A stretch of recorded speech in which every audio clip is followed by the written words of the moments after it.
ತೋರಿಸ್ತಾ ಸ್ನೇಹ. ಯಾವತ್ತಾರು ಒಂದಿನ ಯಾವ್ದಾರು ಒಂದು ಸಣ್ಣ ಅಪಚಾರ ಮಾಡಿದೀವ? ಯಾಕೆ ಇದು ಮಾಡ್ತಾರೆ? ಏನ್ ಮಾತಾಡ್ತಾರೆ? ಏನು ಮಾತಾಡೋದಕ್ಕೆ ಒಂದು ಇತಿಮಿತಿ ಬೇಡ?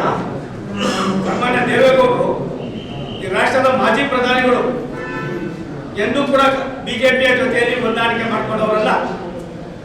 2 ಬಾರಿ ಪ್ರಧಾನಮಂತ್ರಿಗಳನ್ನು ನೋಡಿ ಇಂಥ ಪ್ರಧಾನಮಂತ್ರಿ ದೇಶಕ್ಕೆ ಬೇಕು, ರಾಷ್ಟ್ರಕ್ಕೆ ಬೇಕು, ಆದ್ರಿಂದ ನಾನು ಮೋದಿ ಅವರನ್ನು ಬೆಂಬಲಿಸ್ತೀನಿ ಅಂತ ಹೇಳಿದ ಒಬ್ಬ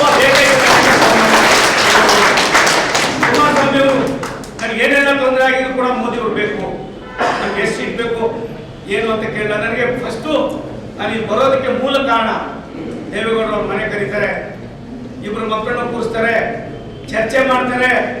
ಅದಾದಾಗ ನಾನು ಬೇಡ ಸರ್, ನಾನು ಇಲ್ಲೋದೆ, ನನಗೆ ಹೈಕಮಾಂಡ್ ಹೇಳ್ತಾರೆ ಇಲ್ಲ ಆಗಬೇಕು ಅಂತ ಹೇಳಿ ಡೆಲ್ಲಿಗೆ ಕರ್ಸ್ಕೊಂಡು ಪ್ರಧಾನಮಂತ್ರಿಗಳಿಗೆ, ಗೃಹ ಮಂತ್ರಿಗಳಿಗೆ, ಗೃಹ ಮಂತ್ರಿ ವಿನಂತಿ ಮಾಡ್ತಾರೆ. ಇಂಥ ಒಬ್ಬ ಸೋಮಣ್ಣ ಬನ್ನ ಅಂದ್ಬಿಟ್ಟು ಹಿಗ್ಗ ಮಗ್ಗ ಯಾರ ಹೆಂಗಿಗೆ ಸಿಕ್ಕರೆ ಹೊಡಿತಾ ಇದ್ದಾರೆ. ನನ್ನ ಗತಿ ಏನಾದ್ರೂ ಹೆಚ್ಚಾಗಿ ನಮ್ಮಂಥವ್ರು 100 ಜನ ಬುದ್ಧಿವಂತರು ಎಲ್ಲ ಒಂದು ಕಡೆ ಏನಾಗಬೇಕಾಗಿದ್ದಾರೆ. ಇದು ನಾನು ಬಂದಿದ್ದಲ್ಲ, ಭಗವಂತನ ಆಶೀರ್ವಾದ, ಗುರುಗಳ ಆಶೀರ್ವಾದ ಬಂದಿದ್ದೀನಿ. ತೀರ್ಮಾನ ಮಾಡೋದಕ್ಕೆ 16,60,70,000 ಮತದಾರರಿದ್ದಾರೆ. ಅವ್ರ ತೀರ್ಮಾನಕ್ಕೆ ತಲೆಬಾಗೋಣ.